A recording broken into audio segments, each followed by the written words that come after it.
Hey, some people have asked some of the things I take when I go paddling. If I'm just going on an hour or two like I am today, of course I'll wear my vest, my PFD, and in that PFD I have, attached to that PFD I have my scuba knife.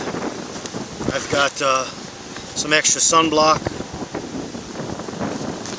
I carry a whistle tethered to it for signaling, which is very smart, and most people should do that. I actually wear my flotation device when I'm on the water at all times. I don't take it off. Some people take theirs off. I don't. I carry a radio that you guys have seen. Has a regular radio, a two-way radio, NOAA, weather, the whole 9 yards, and that's submersible.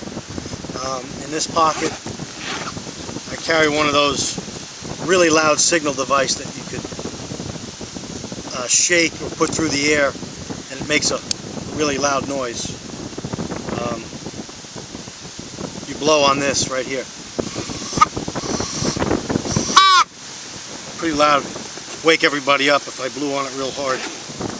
And then on the boat, I'm kind of washing up on shore here, drifting. On the boat itself, I carry a machete. You guys have seen, it's right between my legs here. It's fastened right underneath one of the boat straps. I carry my iPhone.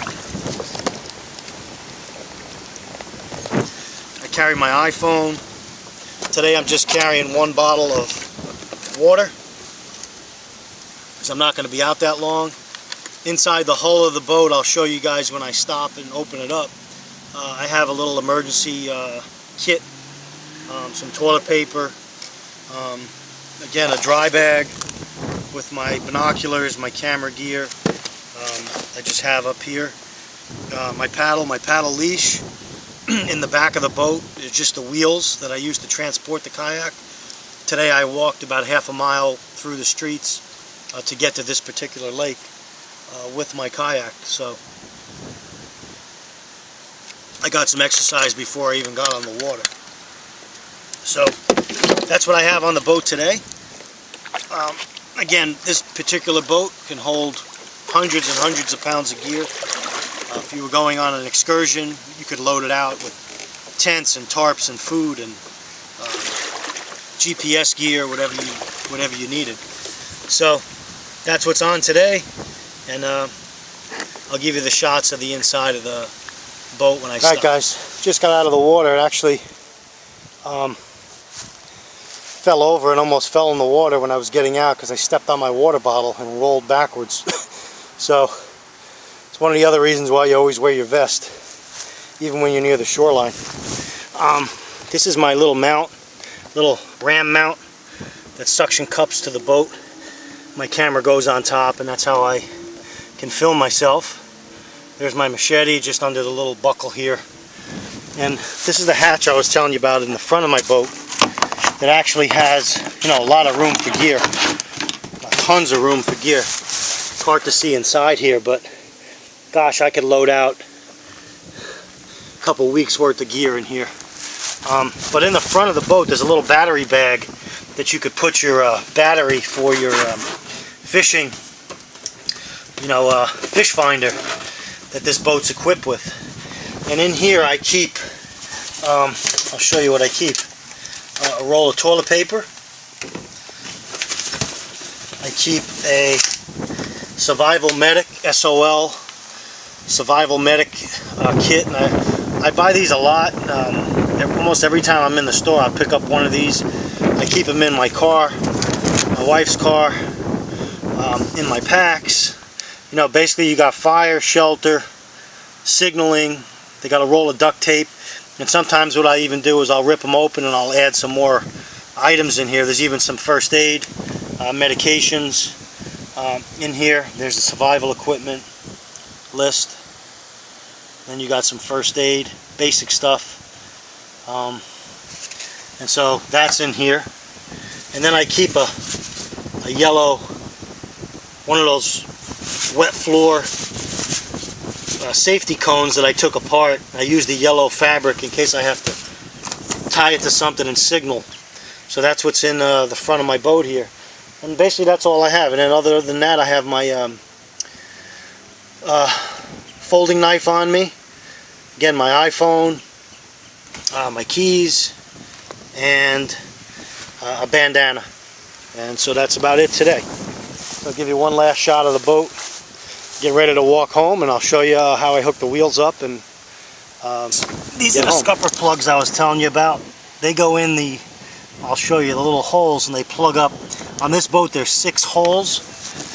There's 2 in the front here. You can see the yellow plugs here where it says transducer. So this plug will pull out. If you're on big water and there's water coming over the boat, you don't want the boat to fill up with water, so the water will come right out of the scupper holes. What I do is when I'm on the lakes, I like a drier ride, so I plug up the holes. And these 2 blue plugs are in the seat area here where I have my wheels hooked up. And that's all this does. Is this is a little set of wheels here by Malone. It's got a little styrofoam block under it, and it conforms to the boat and comes right up through the back of the seat where there's 2 more scupper holes, and so I could pull my boat home. And then back here in the rear storage compartment, that little pink tie is when I had it on the back of my car, just a little safety tie.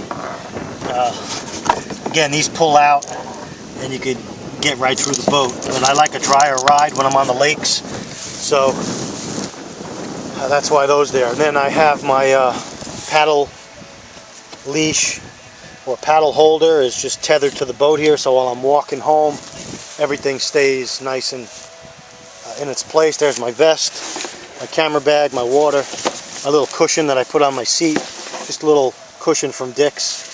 Just gives me a little extra padding. And so now I'm ready to pull my boat.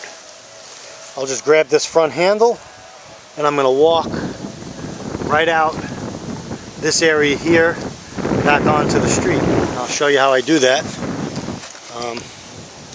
If you can see me, but here goes. And then wherever I go, the boat is following. If you can see that. And I'll walk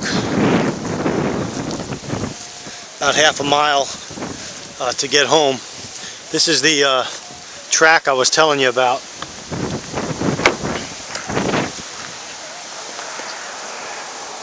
This paved track or sidewalk goes all the way around the lake, and again it's a 2-mile circuit.